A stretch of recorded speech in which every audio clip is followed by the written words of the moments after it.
Et bonjour à tous, ici Corben de Corben.info et je suis heureux de vous retrouver pour une nouvelle vidéo. Alors avant de démarrer, je voudrais d'abord vous souhaiter la bonne année. Merci à tous de me suivre, merci à tous de contribuer sur le Patreon. C'est grâce à vous que je peux faire toutes ces vidéos, ces tutos, ces articles, etc. Donc je vous souhaite, je vous présente mes meilleurs vœux. Je vous souhaite une très bonne année pour 2023 avec plein de trucs de geek, plein de nouveaux projets, plein de choses qui vous plairont. Et la santé évidemment. Alors aujourd'hui, je vais vous parler de quoi? Je vais vous parler de Flutter et de Dart. Alors pourquoi je vais vous parler de ça? Et après je vous explique ce que ça fait. C'est parce que je me suis mis en tête pour cette année, alors c'est pas encore complètement acté, mais j'aimerais développer une petite application mobile pour mon site. Voilà, l'appli corben.info pour Android, pour iOS, etc. Le truc, c'est que si on veut coder pour Android, il faut utiliser du Java, etc. Enfin, leur truc à eux. Si on veut coder pour iOS, il faut utiliser Xcode et donc après coder en Swift ou ce genre de truc. Et donc, je cherchais un moyen de pas faire plusieurs fois le boulot et de pas avoir à apprendre plusieurs langages, etc. Et j'ai découvert Flutter, qui en fait est un SDK, donc un kit de développement en français, qui est totalement open source, qui a été développé par Google et qui permet de créer des applications Android, iOS, mais aussi macOS, donc version desktop, et puis Windows, et également des applications plutôt web, on va dire web, avec le même code. Donc ça m'a évidemment intéressé, parce que voilà, l'idée c'est qu'on fait son code et ensuite on le lance et il est dispo sur toutes les plateformes, à partir du même code source. C'est ça qui est intéressant. Alors Flutter, comme je disais, c'est un SDK, mais c'est un SDK qui utilise le langage de programmation Dart. Alors Dart, c'est aussi un autre langage de programmation qui est développé également par Google, qui est assez facile à prendre en main, et donc le combo Flutter plus Dart, c'est plutôt pas mal, parce que ça offre des performances assez élevées, avec des tas de widgets, j'y reviendrai après, et on peut intégrer au sein de Flutter aussi du code spécifique Java, Kotlin ou Swift, si vous voulez que votre appli fasse des choses un peu natives, on va dire un peu plus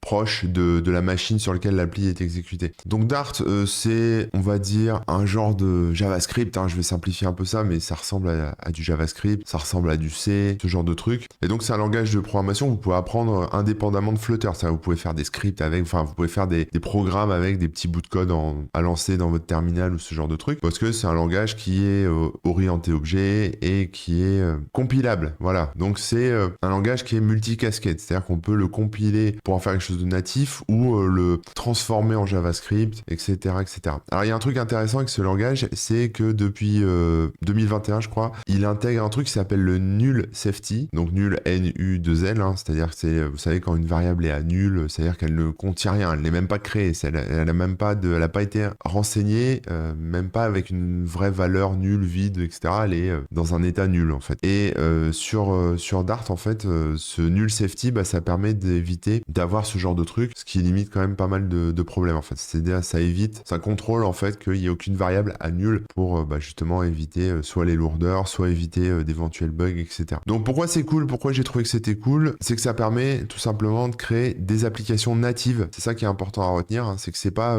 un truc qui va tourner dans un émulateur ou qui va nécessiter une espèce de VM ou voilà. C'est une application native pour iOS, pour Android, pour macOS, pour Windows ou en version web, etc. Et ça utilise, grâce à Flutter, des widgets. Alors, Google a imaginé ce système de widgets pour faciliter la création des interfaces graphiques notamment et faire en sorte que ça soit plus rapide et plus simplifié pour les développeurs. Donc dans Flutter, tout est widget. Dans ce SDK, tout est widget. Donc chaque élément de l'application peut être réutilisable, peut être personnalisable, etc. Donc on a un widget texte, par exemple, un widget image. On peut mettre ça dans des widgets colonnes, on peut mettre ça dans des conteneurs, etc. Un peu comme on ferait avec des divs dans des divs dans des divs. Et Flutter dispose d'une palette assez balèze de widgets qui sont capables, comme ça, qui ont leurs propres propriétés, les couleurs, les tailles, les machins, etc. Et qui s'adaptent, du coup, à tous les écrans, tous les formats, toutes les applis. Ce qui est assez cool parce que si vous avez une appli pour Android, les widgets prendront le look natif d'Android. Et puis si c'est une appli qui tourne ensuite sur iOS, elle aura elle aura le style iOS, quoi. Le style natif d'Apple ou le style natif de macOS ou de Windows. Alors comme c'est un projet qui est soutenu par Google, c'est assez intéressant parce qu'ils ont pas mal de documentation, ils ont beaucoup d'outils de documentation. Il y a même un espèce de pad, je vous emmènerai après pour aller voir ça, pour coder en Dart et apprendre à coder en Dart directement sur internet. Et Flutter et Dart, c'est quelque chose qui peut se mettre en place sur n'importe quelle IDE. Alors moi je vais vous faire dans la démo un truc avec Visual Studio Code, mais vous pouvez l'utiliser avec Xcode, vous pouvez l'utiliser avec Android Developer, là l'outil qui fournit avec le toolkit Android. Et une fois que tout cet environnement déploiement est en place, bah, c'est très cool parce que du coup, vous avez tous les outils liés à Flutter, etc. Vous avez la structure en fait des programmes qui se créent automatiquement quand vous créez un nouveau projet. Et vous avez une fonctionnalité assez intéressante qui s'appelle le Hot Reload, qui permet de recharger l'application sans avoir à la recompiler. Donc ça prend une demi-seconde pour avoir une nouvelle version. Et comme ça, on peut tester son appli, voir ce que ça donne, faire les modifs et voir en fait les modifs en live ou quasi live. Donc ça fait gagner vachement de temps, c'est très très cool aussi. Donc là, l'objectif pour moi dans cette vidéo, c'est de vous faire une intro à tout ça, de vous montrer comment on installe ça sur votre machine. Alors je vais le faire sous macOS, mais je vais essayer de le proposer aussi pour Windows. Je vais pas faire forcément une démo Windows, mais je vous dirai, je soulignerai, on va dire plutôt les petites nuances, les petites différences, mais globalement ça va être la même chose, hein, puisqu'on va faire ça sur Visual Studio Code, qui est dispo aussi sous Linux et sous Windows. Donc bon voilà, ça va pas vous changer grand chose. Et puis ensuite, je vous propose qu'on fasse un Hello World, enfin un truc assez basique pour vous montrer un peu. Je vous montrerai un peu comment on met les widgets, comment on code un petit peu en Dart, et puis ce que ça donne en fait une fois qu'on a compilé tout ça pour le faire tourner, soit en version desktop, soit en version Android, iOS, etc. Voilà, donc je vous donne tout de suite rendez-vous sur ma machine et puis on va passer à la pratique. Allez, ciao. Bon, alors l'étape numéro 1, ça va être déjà d'aller sur le site de Flutter. Donc c'est flutter.dev, hein, flutter.dev. Et là, vous avez le site créé par Google qui vous explique un peu tout ce que ça fait. Donc là, vous voyez, je vous ai pas menti, hein, on est sur du développement d'interface avec des widgets. On peut le voir ici, un petit bout de code. Et c'est portable et c'est très utilisé. Et ça fait quelques années que ça existe maintenant. Donc je suis pas en train de vous dire que c'est nouveau ou quoi que ce soit. Mais c'est surtout multiplateforme. Alors on peut faire par exemple des applications web. Donc ça peut être intéressant. Certains utilisent Dart. Alors pas Flutter, mais juste la partie Dart pour faire carrément des serveurs web. Hein, c'est-à-dire faire tourner faire un peu comme s'ils avaient fait leur propre Apache, si vous voulez, ou leur propre Nginx. Voilà, mais pour faire des services web qu'on fait tourner sur des serveurs, quoi, en gros. On peut avoir une version desktop, des versions embed pour tout ce qui est embarqué, etc. Donc c'est vraiment un truc portable, enfin multiplateforme. Et moi, c'est ça qui m'intéresse parce que je trouve que c'est vachement cool de pouvoir coder une seule fois un truc et d'avoir tout sous la main qui fonctionne directement, quoi. Donc là, bon voilà, ils ont quelques démos d'appli, donc BMW, Google Pay, etc. Voilà, c'est surtout de l'application mobile, hein. Les gens l'utilisent beaucoup pour l'appli mobile. Moi en ce moment, je bosse sur un projet où je l'utilise pour une application desktop, mais ce qui m'intéresse, c'est de pouvoir la compiler à la fois pour Windows et pour Linux et macOS, et puis la faire tourner sur les 3 OS sans me prendre la tête à faire des portages ou à réécrire le programme à chaque fois. Donc si vous allez ici sur le site flutter.dev, en haut vous avez un bouton qui s'appelle Get Started. Cliquez dessus et là il y a les procédures d'install pour Chrome OS, Linux, macOS et Windows. Donc bon, prenons Windows vite fait. Sur Windows, donc il vous faudra Windows 10 ou supérieur, 1,64 Go d'espace, des outils comme Git pour Windows et PowerShell, et puis le SDK que vous pouvez télécharger ici, qui se présentera sous la forme d'un .zip que vous allez décompresser à un endroit de votre disque dur, ou alors vous pouvez carrément cloner le projet avec la commande Git qui se trouve ici. Ensuite, mettre à jour votre pass, donc c'est-à-dire les chemins d'accès à Flutter dans votre pass. Donc ça, c'est décrit sur la doc. Flutter Doctor, je vais vous en parler après. Et puis ensuite, il y a toute la procédure d'install pour Android. Il n'y a pas pour iOS parce que si vous êtes sous Windows, vous ne pourrez pas créer d'application ni pour iOS ni pour macOS. Hein, il vous faudra un Mac. Même chose, hein, moi par exemple, je suis sous Mac, je ne vais pas pouvoir faire une application pour Windows. Faudrait que je lance Flutter sous mon Windows aussi pour pouvoir faire tourner une application, la compiler en tout cas pour Windows. Par contre, moi, sur mon Mac, je pourrais quand même faire une application Android sans souci. Mais bon, grosso modo, c'est la même procédure, hein. Vous suivez le truc, on va se retrouver là-dessus. Donc macOS, même concept, hein. Alors là, il faut évidemment, si vous êtes sur un ordinateur M1 ou M2, il vous faudra Rosetta. Bon, moi, je suis sur un vieux x64, donc j'ai pas besoin de Rosetta. Et vous choisissez le SDK qui correspond à votre plateforme. Donc moi, par exemple, c'est Intel, donc je télécharge ce SDK. Il pèse 1,02 gigaoctets, donc voilà. Une fois qu'il est téléchargé, je vais le décompresser. Donc ça, c'est pareil sous Windows, hein, pas de souci. Voilà, une fois décompressé, vous avez ce répertoire avec tout dedans. Donc c'est-à-dire les bins qui concernent Dart et Flutter, les libs, des exemples aussi, hein. Il y a les Hello World, des choses comme ça. Donc ça, je vous invite après à aller voir un peu ce qu'il y a dedans. Différents packages déjà intégrés. Et voilà quoi. Donc pour l'instant, c'est pas encore installé, hein, c'est juste décompressé. Et la mission là, ça va être déjà de rajouter Flutter dans mon pass. Donc c'est-à-dire que quand je tape Flutter ici, là regardez, je tape Flutter dans un terminal, je vais essayer d'agrandir un peu le terminal. Il trouve rien. Donc l'idée, c'est de lui dire où le trouver. Donc moi, je l'ai décompressé, mais je vais pas le laisser dans mon répertoire téléchargement. Je vais le mettre dans mon répertoire documents. Comme ça bougera plus. Et donc pour le rajouter au pass, vous avez cette commande ici. Donc là, c'est pareil sous Linux, hein, et sous macOS. macOS, vous faites export, pass, égale, là on ouvre les guillemets, $pass, donc c'est-à-dire qu'on prend le pass existant, et ensuite on met le chemin d'accès, donc moi c'est /users, /manu, /document, /flutter, /bin. Voilà, je fais juste pointer le répertoire bin là-dedans. Je ferme les guillemets, j'ai oublié les guillemets ici avant le pass, avant le $pass, donc je les rajoute, entrée. Donc là voilà, une fois que c'est fait, je l'ai passé 2 fois par erreur, mais c'est pas grave. Si vous tapez Flutter, là la commande va se lancer en fait. Voilà, donc la commande Flutter c'est bien lancé. Maintenant le truc c'est que ça c'est pas pérenne, c'est-à-dire si j'ouvre un nouveau terminal ici et que je tape Flutter ou Dart, j'ai rien. Donc ça là c'est parce que je suis que dans mon terminal où j'ai exporté mon truc. Moi je veux que ça soit pérenne, donc en fait je vais juste copier-coller cette ligne d'exportation et je vais éditer mon fichier ZSH-RC. Donc ça peut être votre fichier bash-rc, etc.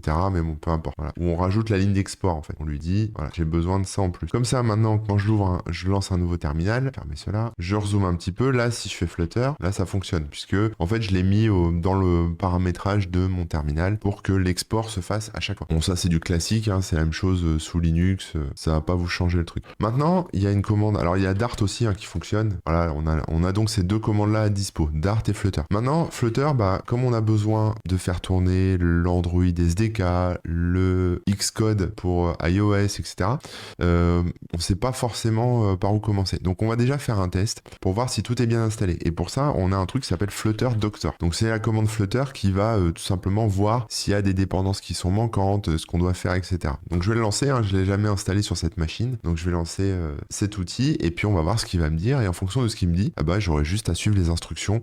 Voilà, il y a par exemple, il va sûrement me dire que l'Android SDK est manquant et qu'il faut que je l'installe, etc. Donc là, il a commencé, il n'a pas tout à fait fini, mais on va regarder ça ensemble. Donc déjà, il me dit Flutter est en place. Ça, c'est bon. Là, il me dit croix rouge, attention, Android Toolchain, il n'y a pas le SDK. Donc, il faut que tu installes le SDK. Donc ça, on va le faire après. Xcode, CocoaPod, not installed. Donc ça, c'est pareil, il faut que je le fasse. Chrome, c'est bon. Android Studio n'est pas installé, mais bon, c'est normal parce qu'il n'y a pas non plus le Toolchain. VS Code est dispo, Visual Studio, et le reste, voilà, on est sur une machine connectée à Internet, etc., etc. Bon, bref, il y a des trucs quand même de dispo. Donc, il y a 3 problèmes. Donc, le premier truc, ça va être d'installer déjà l'Android Studio. Donc, ça, c'est pareil sous Windows, même concept. Donc, on va aller sur Android Studio. Voilà, donc c'est sur developer.android.com. Ça, c'est l'outil de Google. On n'est pas obligé de le télécharger, mais comme il intègre, comme vous pouvez l'utiliser plutôt que Visual Studio, vous pouvez aussi l'installer comme ça. Comme il y a des outils, ça embarque aussi des outils, donc on va faire une install propre complète, comme ça vous serez après indépendant pour utiliser l'Android Studio pour coder vos applications ou Visual Studio Code, etc. Et puis via Android Studio, on va pouvoir installer l'Android Toolchain,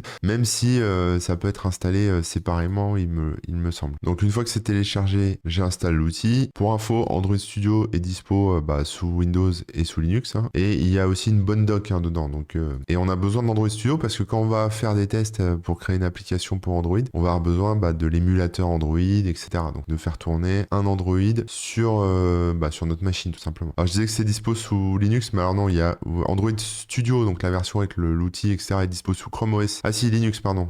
Mac 64 bits ou ARM 64 bits. Windows en .zip ou en .exe. Et puis on a les outils en ligne de commande aussi pour ceux qui ont besoin. Donc voilà, tout ça c'est dispo sur la page Developer Studio, developerandroid.com/studio, et c'est tout en bas en fait. On a le détail des fichiers à télécharger. Mais bon, ça c'est si vous avez besoin de faire différemment. Alors maintenant que c'est installé, je lance Android Studio et on va procéder à l'installation. Donc on a un joli petit dauphin et puis là il me demande si je veux importer des paramètres, donc je vais dire non, parce que c'est la nouvelle install. Ça on va le mettre dans un coin et là il va se connecter à Internet et il va commencer à télécharger plein de trucs. Donc là Google me demande si je dois envoyer des infos chez eux, je vais mettre non et on va faire next. Donc là quel type d'installation je veux faire? Donc vous pouvez avoir soit une version custom pour choisir où vous le mettez, etc., soit la version standard. On va mettre standard, next. Vous choisissez pour le studio Light ou Dracula si vous voulez une version sombre ou une version claire. Donc ça c'est pour leur outil. Et voici ce qu'il va installer. C'est ça qui est intéressant. Donc on va avoir l'émulateur, ça on va en avoir besoin. Les outils du SDK,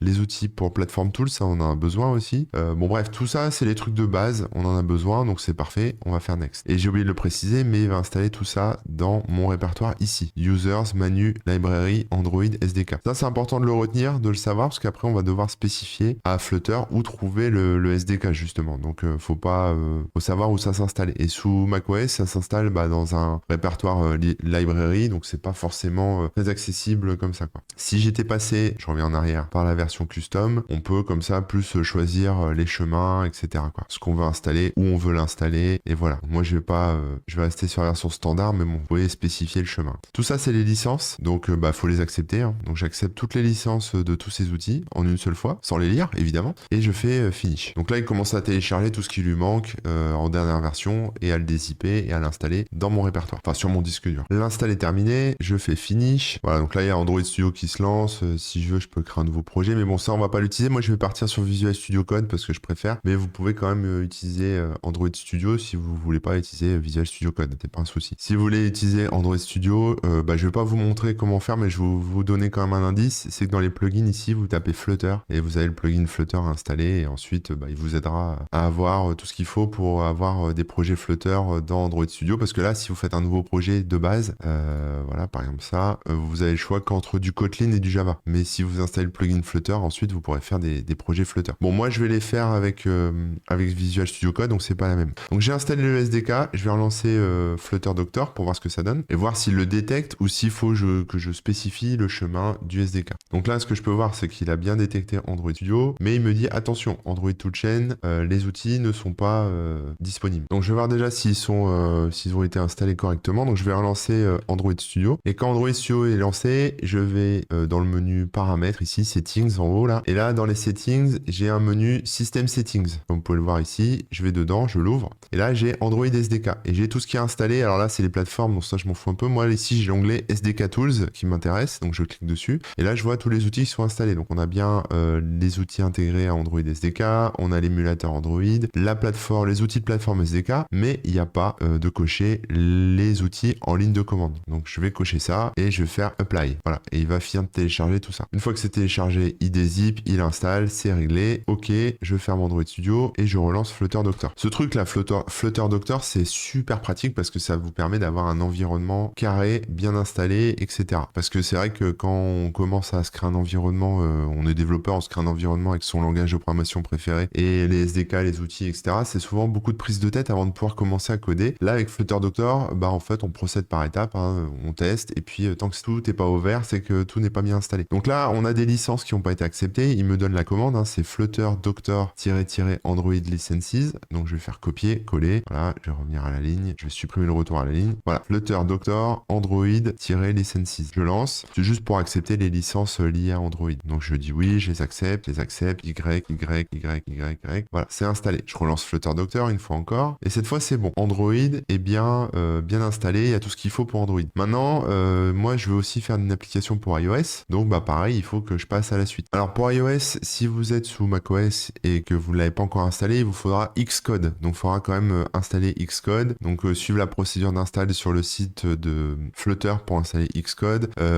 Accepter les licences de Xcode, etc., etc. Là, il y a besoin d'un plugin pour Cocoa Pods. On va déjà le désinstaller pour être sûr. On va faire un sudo gem uninstall Cocoa Pods. Il n'est pas installé. Moi, je vais l'installer avec brew. Donc, je vais faire ensuite un brew install Cocoa Pods. Vous pouvez utiliser aussi la commande sudo gem, GEM, hein, donc install Cocoa Pods aussi pour l'installer si vous voulez. Alors, pour rappel, un Cocoa Pods, c'est un gestionnaire de dépendance pour tout ce qui est Swift et projets en Objective-C, etc. Donc, ça utilise du Ruby. C'est pour ça qu'on utilise la commande gem, GEM. Sinon, avec brew, ça devrait le faire aussi. Une fois que c'est terminé, je relance Flutter Doctor et je vois ce que ça donne. Et là, cette fois, c'est bon. J'ai tout ouvert visiblement. Donc, Flutter est en place, Android Toolchain en place, Xcode en place, Chrome, c'est bon, Android Studio, Visual Studio, etc., etc. Donc là, il me met No Issue Found. C'est-à-dire que je vais pouvoir commencer à coder avec Dart et avec Flutter. Donc ça, c'est plutôt cool. Bravo. Si vous êtes arrivé déjà jusque-là, vous avez une install propre et on va pouvoir passer aux choses sérieuses et commencer à s'amuser, quoi. Donc maintenant, je vous propose qu'on lance Visual Studio Code, tout simplement. Et on va d'abord commencer par installer une extension, un plugin. Donc je vais installer le plugin Flutter, voilà, qui est le plugin officiel avec la petite pastille bleue, et je fais installer. Donc ce plugin, en fait, ça rajoute tous les outils, tous les liens, en fait, avec Flutter.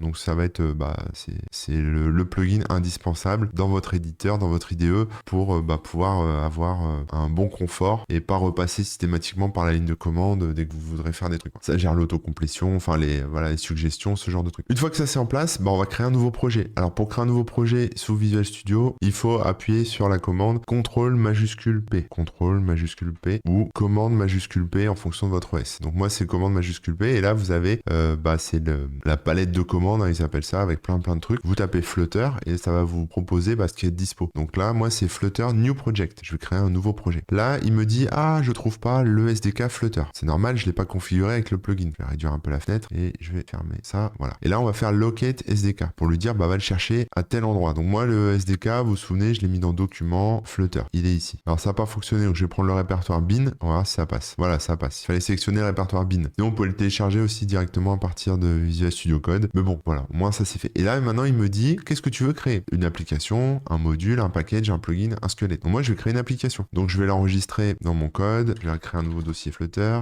J'ai déjà un truc dedans, donc je vais créer un nouveau dossier test Flutter Patreon, parce que c'est pour la démo Patreon. Et je dis que je veux créer mon projet dedans. Et mon projet, je dois lui donner un nom maintenant. Donc le nom que je vais lui donner, c'est mon app, hein, tout simplement. Vous mettez ce que vous voulez et vous faites entrer. Et là, attention, là, il se passe plein de choses magiques. On a, vous voyez, cette fenêtre là qui tourne et il y a Flutter qui va créer un truc. Voilà, il va créer un truc. Et là, il me dit que mon projet est prêt. Est-ce que je recommande d'utiliser ces paramétrages, VS Code? Est-ce que je veux utiliser, les paramétrages recommandés pour Dart et Flutter dans VS Code? Je vais mettre yes. Donc, je dis oui. Comme ça, il m'a mis à jour le fichier et j'ai tout ce qu'il faut. Donc là, j'ai un Visual Studio Code qui est optimisé avec Flutter. Et donc, on va pouvoir regarder ce qu'il y a dans ce projet. Donc, ce projet, je vais pas pouvoir tout vous détailler parce que je suis pas non plus un méga expert en Flutter. Mais moi, ce que je peux vous dire, c'est que là, ici, dans le lib, on a main.dart qui est le code principal de votre application. Donc, dedans, on a des fonctions comme ça. Ça, c'est la fonction principale qui va lancer l'application. Et on a ici, plutôt des widgets. J'essaie de vous en trouver, voilà, ici, par exemple, pour ce qui est du build, où on a, une barre avec un titre, un body qui est centré, avec dedans une colonne, etc., etc. Donc ça, c'est un peu la structure, on va dire, visuelle du projet. Donc ça, c'est ce qui est important à retenir. Ensuite, on a l'autre fichier super important, c'est pubspec.yaml qui est ici. En fait, c'est dans ça, c'est le fichier qui va vous permettre de rajouter des dépendances, par exemple. Donc, on a ici, il y a beaucoup de commentaires, mais on a ici un truc qui s'appelle dependencies et on a le SDK qui est là. Mais par exemple, si je voulais rajouter une dépendance pour faire des requêtes HTTP, par exemple, je vais faire HTTP 2 points. Alors, je peux soit ajouter la version du plugin derrière. Donc, si je veux en savoir un peu plus sur cette dépendance, je vais sur pub.dev. Et là, il y a toutes les dépendances, voilà, tout ce que vous pourrez intégrer dans une appli, voilà, qui sont un peu des plugins, en fait, hein, si vous voulez, pour Flutter. Donc, si je tape HTTP, je sais pas si c'est dedans. Ouais, voilà, par exemple, il y a ce composant-là pour tout ce qui est requêtage HTTP, pour les API, etc. J'utilise celui-là, je vous montre celui-là parce que je le connais, parce que je l'ai utilisé dans un de mes projets. Et vous voyez, on a la version 0.13.5. Donc, vous pouvez dire que vous voulez la version 0.13.5 ou supérieure. Voilà, vous mettez ça. Comme ça, vous sauvegardez. Et en fait, l'application, vous voyez, Visual Studio va automatiquement détecter le truc et essayer de l'installer. Et là, j'ai une erreur parce que je pense que j'ai dû faire une petite ligne de trop. Voilà, c'était ça en fait. J'avais fait une tabulation ici et je l'avais mis au même niveau que SDK. Mais en fait, on n'est pas dans un sous-module de Flutter, on est vraiment dans une extension, une dépendance tierce. Donc c'est à mettre au même niveau que Flutter ici. Voilà, je l'ai aligné et j'ai sauvegardé. En le sauvegardant, ça a tout simplement mis à jour les dépendances avec la commande flutter pub get. Donc ça, c'est quelque chose que vous pouvez lancer dans un terminal, par exemple, pour mettre à jour. Donc ça peut être flutter pub update, flutter pub get, etc. Donc ça se base sur ce fichier pour pouvoir récupérer les extensions nécessaires. Donc voilà, on a des dépendances aussi pour la version de dev. Vous pouvez utiliser aussi, par exemple, si vous voulez mettre une image dans votre programme, il faudra spécifier l'asset ici. Donc ça veut dire qu'il faudra effacer ça, par exemple, voilà, et dire, en gros, il y a une image qui s'appelle de ce nom-là. Donc par exemple, si je l'appelle Toto, et elle doit se retrouver dans le répertoire image. Donc là, j'ai pas de répertoire image, donc par exemple, je vais créer un nouveau dossier et je vais l'appeler image. Voilà. Et dedans, si je mets mon image Toto, en fait, lui saura qu'il y a cet asset qui est là et il saura la retrouver et l'utiliser. Si je le fais pas ça spécifiquement, je peux pas aller chercher une image à cet endroit-là, via mon appli. Bon voilà, c'est le genre de petits trucs qui sont dans la config à regarder, mais après, plus vous avancez et plus ça sera un peu plus évolué, quoi. Ensuite, on a un répertoire Android ici, en fait, qui contient la config spécifique à l'application Android que vous allez générer. Donc, si vous voulez, moi, je vous recommande pas de bidouiller là-dedans, mais si vous voulez faire des choses un peu spécifiques qui concernent Android, ça se passe ici. Même chose pour iOS, pardon. Par exemple, moi, je sais que au niveau d'iOS, on a besoin d'ouvrir certains droits, etc. Ça se passe là-dedans. Et ensuite, on a un répertoire Linux, macOS et Windows avec, pareil, des choses qui sont propres aux outils. Mais bon, pour l'instant, on n'a rien lancé, rien installé. Donc, on va on va essayer de lancer quand même le truc, on va dire le projet de base. Parce que là, on a créé un nouveau projet et quand on regarde main.dart, on a quand même du code là-dedans. Alors, je vais enlever un peu tout ce qui est commentaire, on y verra un peu plus clair. Voilà, c'est un peu mieux. Ah, il y a un truc intéressant, c'est que, vous voyez, par exemple, ici, je descends, je vais changer, voilà. Ici, par exemple, on a donc la structure visuelle de l'application. Donc, on a un scaffold qui est un peu genre le conteneur principal de l'appli, qui contient une app bar. Et alors, vous voyez, on a la app bar et ici, on a /app bar. C'est pas un truc que vous pouvez copier-coller, quoi. Ça, c'est pas un truc qui s'efface, c'est pas un vrai texte. C'est juste le plugin de Visual Studio qu'on a installé qui nous dit c'est ici que se termine ton app bar. Ça permet de s'y retrouver un peu et quand on sélectionne, on sait que voilà, si on veut sélectionner que l'app bar et l'enlever par exemple, on s'arrête ici en face des /app bar. Même chose ici, vous voyez là, il y a la colonne ici. Bon bah si je veux aller de colonne jusqu'à colonne, bah je prends ici la colonne et je sais qu'elle s'arrête ici. Voilà, donc ça c'est un petit repère visuel qui est assez intéressant. Maintenant je vais sauvegarder et puis bah je vais essayer de lancer l'appli. Alors pour lancer l'appli, je clique sur la petite flèche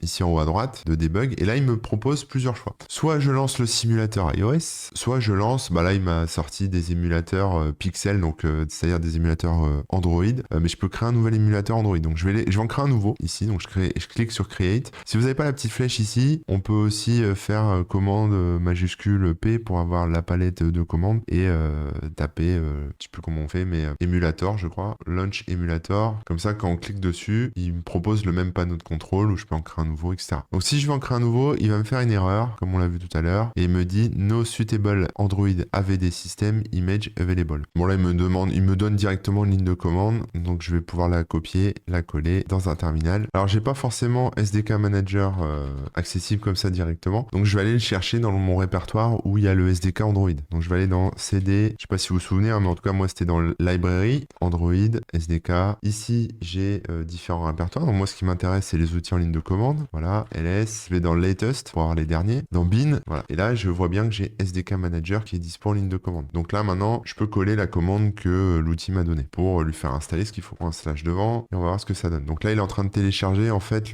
l'image d'Android 27 hein, du système d'exploitation avec tout ce qu'il faut, y compris les API pour le Play Store. C'est installé, tac, je ferme et je relance. Donc je vais faire créer un nouvel Android émulator. Et là en fait il va m'en créer un nouveau. Donc vous allez voir en fait on a différents émulateurs qui peuvent nous être proposés. Bon là il le lance direct, mais ce qui est intéressant c'est qu'en fait avec le SDK Manager on peut en fait choisir la machine dont on a besoin. Donc en fait quand on va dans Android Studio, comme tout à l'heure, si je lance Android Studio, je vais vous montrer. Donc là j'ai un Android qui s'est lancé, bon voilà c'est bon, ça fonctionne, je vais le fermer, je l'éteins, je le ferme. Mais quand on va ici dans l'Android Studio comme tout à l'heure, là vous savez quand on a installé les outils en ligne de commande, hop, et qu'on va dans les paramètres, on a ici les différents OS qu'on veut installer, etc. Donc on peut changer d'OS si on a envie. Donc là, bon là il m'a fait une erreur au lancement parce qu'évidemment j'avais pas d'image Toto JPEG, donc je vais aller recommander ça, ce que je vous ai montré tout à l'heure. Voilà, je remets un petit dièse devant, je sauvegarde et je retourne sur, bon là il met à jour avec PubGet, je retourne sur mon main.dart et je le relance. Donc là je vais le lancer, bah je peux le lancer avec mon émulateur de tout à l'heure. Donc automatiquement il relance l'émulateur qu'on a lancé déjà tout à l'heure avec Android dessus et là ça peut prendre plus ou moins de temps en fonction de votre machine. Alors une fois que l'émulateur est lancé, bah il tourne, donc du coup on peut le voir, on voit ici en bas, regardez, et on a ici dans la petite barre bleue, on a le device, on peut choisir le device sur lequel on veut lancer l'appli. Donc soit l'émulateur qu'on vient de lancer, soit en version web dans Chrome, soit macOS desktop. Donc je vais lancer l'émulateur, enfin je vais choisir l'émulateur et après je clique ici sur Start Debugging. Et donc là il va lancer l'appli normalement dans mon émulateur. Il n'y a plus qu'à attendre. Si vous avez capté le faux raccord, vous êtes bon. Et voilà, c'est en train de se lancer, il synchronise les fichiers. Et voilà, l'appli est lancée. Donc ça c'est l'appli par défaut, hein, celle qu'on a quand on crée un nouveau projet. Et donc elle se compose de l'app bar, c'est-à-dire là ici quand on regarde un peu la structure du code des widgets, on a ici, je vais réorganiser un peu les fenêtres qu'on y voit un peu clair, mais on a ici le scaffold. Donc le scaffold, bah, c'est un peu toute l'appli. On a l'app bar qui est là, donc c'est cette zone ici bleue, voilà, avec le titre dedans. On a donc ici écrit un widget title, donc ça c'est le titre du widget. Le titre du widget, il est récupéré ici. Donc là on a un widget ici avec le thème et tout ce qu'il faut, les couleurs et tout, et on a ici un titre qui a été spécifié pour cette page là en fait. Et donc là on a le titre ici Flutter Demo Homepage, mais si j'écris par exemple Corben, je sauvegarde, et là en fait en sauvegardant il fait un hot reload, donc il recharge et ça se modifie directement là. Donc ça c'est super pratique parce que comme ça on peut commencer à jouer un peu avec les trucs. Voilà, je change la couleur. Alors ça me l'a souligné en rouge ici, que je pense pas qu'ils prennent le RGB et tout, mais on va faire par exemple green. Voilà, je sauvegarde, hot reload qui se met et hop je pars sur du vert. Voilà, donc c'est un peu comme ça que ça fonctionne. On a la structure et puis l'appli ici, quand on appuie sur le plus, alors en fait elle incrémente le 1. Voilà, on appuie sur le plus. Donc comment ça fonctionne ici? Bah, on a un bouton ici, floating action button, pardon, qui se trouve ici. Le tooltip, c'est incrémente. Donc c'est-à-dire si je laisse ma souris dessus ou si je laisse appuyer ma souris dessus, il me dit incrémente, hein, c'est le tooltip. L'icône, c'est une icône add, donc c'est un plus. Mais si je veux mettre une autre icône, je fais point et puis si je fais contrôle espace, il va me proposer toutes les icônes qu'il a en stock. Donc par exemple, je sais pas, je veux un avion. Est-ce qu'il y a un avion? Non, il n'y a pas d'avion. On va mettre ça, plagiarisme rounded. Je sais pas ce que c'est comme icône, mais bon, je prends un truc un peu au pif. Bon, voilà, j'ai un petit truc de recherche, une petite page avec une petite loupe de recherche. Et surtout, bah ici, comme quand j'appuie dessus, ça fait plus 1. J'ai on press, donc là, voilà, quand j'appuie dessus, ça lance increment counter. Voilà, ça lance cette fonction, enfin ce truc. Donc on va aller voir maintenant où est increment counter, mais voilà, on a ici une fonction qui est dans la classe myHomepageState, et cette fonction, elle fait quoi? Elle met l'état du compteur à compteur plus 1, quoi. Donc c'est pour ça que c'est écrit counter plus plus. Counter plus plus, ça veut dire counter égale counter plus 1. Donc en gros, je prends le compteur qui est à la base initialisé à 0 et je lui ajoute un 1 à chaque fois que je clique, tout simplement. Donc voilà un peu les trucs qu'on peut mettre en place comme ça. Après moi, bah voilà, sur tous les widgets disponibles, si vous allez dans la doc de Flutter, vous avez dans la documentation le catalogue des widgets ici. Et des widgets, il y en a plein, hein. C'est-à-dire qu'il y a des widgets bon, plutôt Cupertino, c'est-à-dire style vraiment iOS, hein, parce qu'il y a des gens qui veulent vraiment se concentrer là-dessus. On a des widgets async pour tout ce qui est synchro, etc.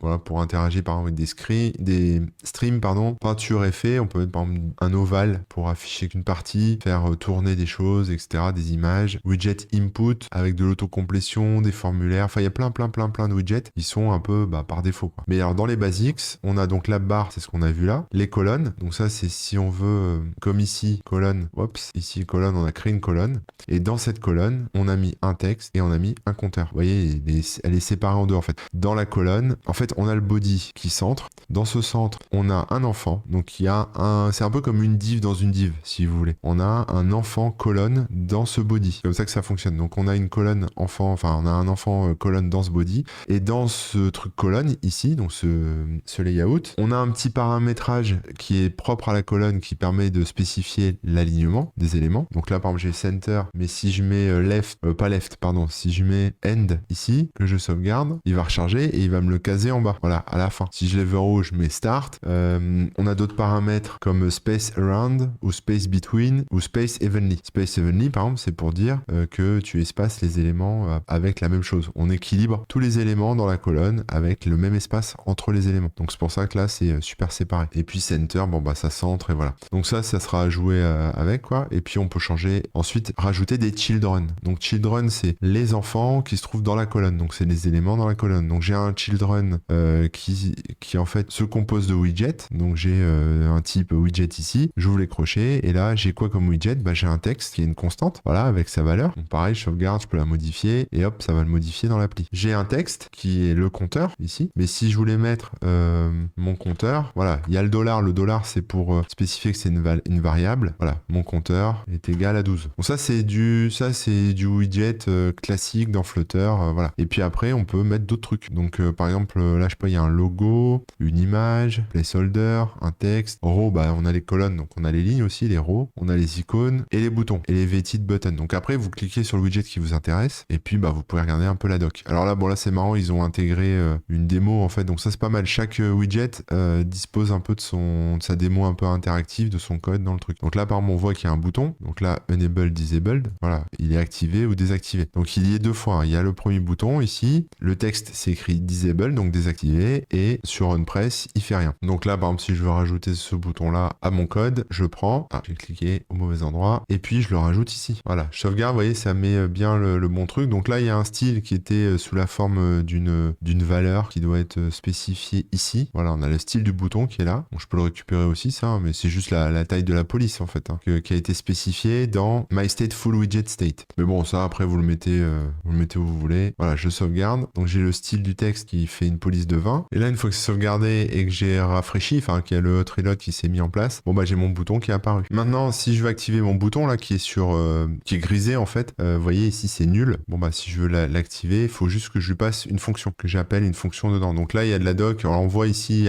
ils ont rien mis, mais ils ont mis des parenthèses suivies d'accolades pour l'activer. Donc par exemple, si je fais juste ça, je récupère ça et je mets les parenthèses à la place du nul avec les accolades, je sauvegarde et on voit que notre bouton est bien activé. Maintenant, si je veux vraiment qu'il incrémente, par exemple, j'ai juste à lui appeler la fonction increment counter, comme ceci. Voilà, j'ai mis increment counter et quand je clique sur mon bouton, ça incrémente mon compteur. Donc il n'y a rien de sorcier là-dessus. En fait, on peut comme ça coder nos fonctions, placer nos widgets et puis faire un peu ce qu'on veut ensuite. Donc voilà. Après, il y en a plein des widgets, donc ça peut être vite un gros business. Donc ce que je vous recommande aussi, il y a des générateurs comme Flutterflow qui a une interface graphique comme ça qui permet en fait de positionner tous ces widgets à la main, etc. Bon, ils ont des abonnements et tout. Il y en a des gratuits aussi, mais en gros, ça vous permet de structurer visuellement votre application et puis ensuite, vous pouvez coder derrière ce que ça fait, quoi. Donc voilà, mais globalement, avec le catalogue des widgets, vous pouvez vous en sortir assez facilement et puis pouvoir structurer votre appli comme ça et faire différents écrans et faire plein de choses pour votre appli. Voilà, là en haut, on a le petit debug ici et c'est un truc qui se désactive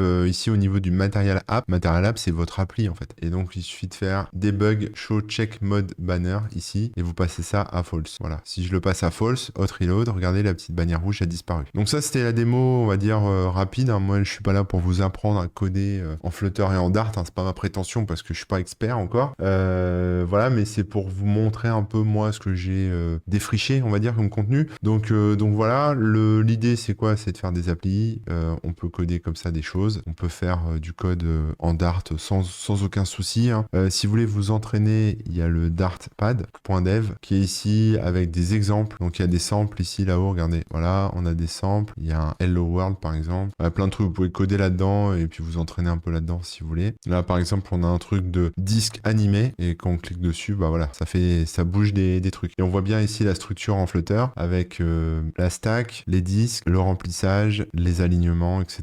Donc tout est défini graphiquement ici. Et puis en fait, les valeurs qui sont là-dedans pour chaque disque et modifiées à partir de ces fonctions. Alors maintenant, ce qu'on peut faire, c'est lancer ça sur iPhone 14, enfin sur un émulateur iPhone. Donc vous cliquez ici en bas là sur le type d'émulateur que vous voulez lancer et vous lancez l'émulateur iOS. Donc lui, il va se lancer et une fois qu'il est lancé, le code va être compilé et placé dessus. Donc voilà, moi tout à l'heure on a fait Start Flutter Emulator. Ensuite moi j'ai fait un Start iOS Emulator. Là il est quasiment fini d'être lancé. Voilà, je vous le montre, il est lancé. J'ai anticipé un peu parce que il met un peu de temps à se lancer quand même, c'est assez lourd. Et ensuite l'outil est en train de builder, c'est-à-dire de compiler l'appli dont voici le code pour iOS et va ensuite déposer l'appli dans l'émulateur et on va pouvoir la faire tourner. Alors comme c'est très long, c'est pour ça que le hot reload c'est pas mal parce que ça évite tout ce processus de compilation qui est assez costaud quand même. Mais donc là j'ai un iPhone fonctionnel avec tous les outils, tout ce qu'il faut, voilà, les paramètres, vous avez tout ce qu'il faut comme sur un vrai iPhone. C'est ça qui est bien parce que du coup on peut utiliser après nativement les possibilités du système. Quand l'iPhone est lancé, on lance le debugging et si votre install avec Flutter Doctor tout à l'heure qu'on a vu au début est correct, l'application va se lancer sur l'iPhone. Et voilà, après une phase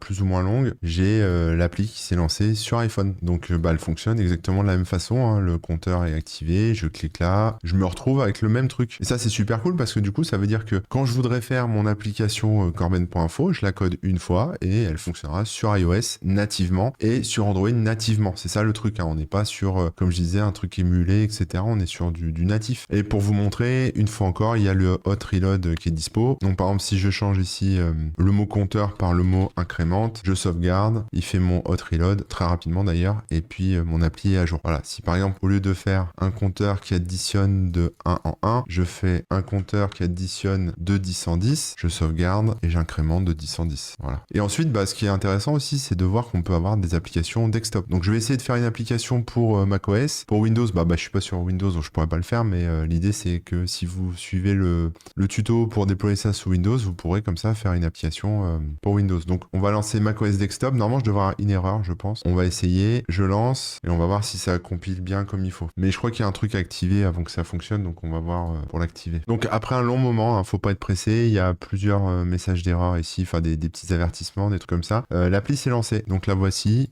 sous macOS. Voilà, donc ça a marché du premier coup, donc ça c'est assez cool. Je pensais que j'allais devoir faire des manips pour pouvoir forcer le truc. Sachez que si ça tourne pas chez vous, il y a une commande que vous pouvez lancer avec Flutter config. Alors je vous montre, vous allez vous ouvrez un terminal et vous faites flutter Flutter. Mince. Voilà, c'est bon. Donc vous lancez la commande Flutter config et ensuite vous activez le support dans votre programme. Il faut être dans le répertoire où il y a votre application, votre programme, votre code source et vous faites enable macOS, macOS-desktop. Ça va activer en fait le support du desktop macOS au niveau de votre appli. Voilà. Pour Windows, mais je pense, je l'ai pas fait encore ça pour Windows, mais je pense que c'est Windows desktop. Bon là, ça va pas fonctionner. Enfin, en tout cas, ça va rien m'apporter puisque je suis sous Mac. Et ensuite, ici, vous choisissez, on va la relancer pour voir, mais voilà, on choisit en émulateur macOS, on relance le programme. Ça met du temps, je vous le cache pas, c'est très long. Mais une fois que c'est lancé, eh bien après, on a le debug et on peut s'amuser. Au second lancement, c'est un peu plus rapide. Et voilà, l'appli est en train de se lancer et elle est lancée. Donc là, voilà, là j'ai une appli desktop en debug qu'ensuite, je peux utiliser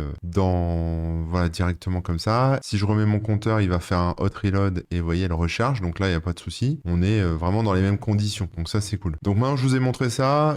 Donc là, on est dans des conditions de debug, tout simplement. Je vais essayer de vous montrer comment on build le truc, quoi. C'est-à-dire comment on fait une vraie appli. Donc là, ici, je stoppe le truc, je relance un terminal et je vais faire Flutter build macOS. Et là, il va pas l'exécuter en fait. Il va la compiler, donc m'en faire une vraie application, un vrai point app. Si j'avais rajouté le tag Flutter build-d macOS, c'est une version debug qui est liée aussi avec l'éditeur de code. Donc du coup, j'aurais pu avoir une vraie version compilée, mais qui crache du debug, qu'ensuite on peut récupérer dans la console, dans le terminal, et donc du coup pouvoir après agir dessus, mais sur une vraie version compilée, quoi, pas juste une version debug lancée comme ça. Donc là, le fait de faire Flutter build macOS ou Flutter build iOS, Flutter build Android, ça va compiler une version spécifique pour le système visé. Et ensuite, cette version va se retrouver ici dans build. Vous voyez, j'ai un répertoire build, et là j'ai les différents iOS, Kotlin c'est Android et macOS. Donc je clique sur macOS, j'ai build, product, release, et là vous voyez, elle est en train d'être construite, donc je vais pas l'ouvrir tout de suite, mais si je l'affiche dans le Finder, j'ai mon application ici, bon elle est à 0 octet pour l'instant, mais j'ai mon appli qui est en train d'arriver, une release de mon appli. Voilà, là on voit le poids augmente, 407 kilooctets, j'ai des nouveaux fichiers, des nouveaux répertoires qui se créent, évidemment, et voilà, c'est terminé. Donc là mon app, elle est créée, vous voyez, elle a une petite icône, elle est en point app, et si je l'ouvre, elle se lance, voilà, nativement, et j'ai mon appli avec le compteur qui fonctionne, et là je peux la distribuer, je peux la zipper, vous l'envoyer, et puis vous pouvez la télécharger, la tester, l'installer, quoi. Enfin l'installer, en tout cas l'exécuter. Et si vous voulez builder, en tout cas sortir toutes les versions, vous faites Flutter run -release, et release en fait c'est un peu la même chose, sauf que là en fait ça va vraiment tout optimiser et faire en sorte que on ait un truc vraiment pour de la distribution au grand public, donc ça veut dire que ça enlève toutes les cochonneries qu'il y a dedans, et on a une version très légère. Donc là par exemple, là elle fait, on va regarder son poids un peu, là on a une appli de 47,6 MO. Là je vais faire une release pour macOS, et en fait à l'intérieur tout est minimifié, tout est compilé comme il faut avec notamment Dart2JS pour avoir quelque chose de très compact, de distribuable. Pour les applications mobiles, c'est un peu plus galère parce que je l'ai pas encore fait moi sur cette partie-là, mais on est sur, il faut faire des signatures avec vos clés développeurs, etc. pour pouvoir ensuite les distribuer sur les stores et compagnie. Donc là au niveau du poids, ça change pas grand-chose, 49,2, donc je pense que ça embête même plus d'infos. J'ouvre l'application, voilà, elle est là, et elle est tout aussi rapide, peut-être même un peu plus au niveau de son lancement. C'est beaucoup plus immédiat, je trouve. Voilà, parce que là, si après je fais un run iOS release, pardon, pas un run, un build iOS release, normalement il va me compiler ce qu'il faut pour iOS et avoir l'application iOS. Mais il y aura pas les clés, il y aura pas ce qu'il faut pour la distribuer. Donc là, je vous invite surtout à lire la doc, créer vos clés de distribution, etc. Voilà, une fois encore, mon but n'est pas de vous faire une formation complète sur le truc, mais plutôt de vous donner quelques clés pour que vous puissiez gratter après de votre côté. Moi, je suis pas développeur, je bidouille comme vous. Et voilà, donc là, il me dit pas de code valide pour les certificats, et il m'explique comment il faut faire pour justement, avec Xcode, récupérer les bons certificats, avec notamment mon Apple ID et compagnie. Donc voilà, je peux avoir des versions, on va dire, de debug, mais j'ai pas des releases. Donc voilà, j'ai fait le tour. Pour récapituler, là, je vous ai montré ce que faisait Flutter, je vous ai montré comment installer ce SDK, comment lancer, modifier un peu l'app de base, c'est-à-dire comprendre la distinction entre les fonctions et les widgets. Et les widgets, c'est intéressant puisque ça permet comme ça de structurer une interface très facilement. Une fois encore, il y a des outils pour vous aider à concevoir l'interface. Et puis, une fois que votre appli est prête, vous pouvez à la fois la débugger pour iOS, pour Android, pour macOS, pour Windows, en version web, etc. etc.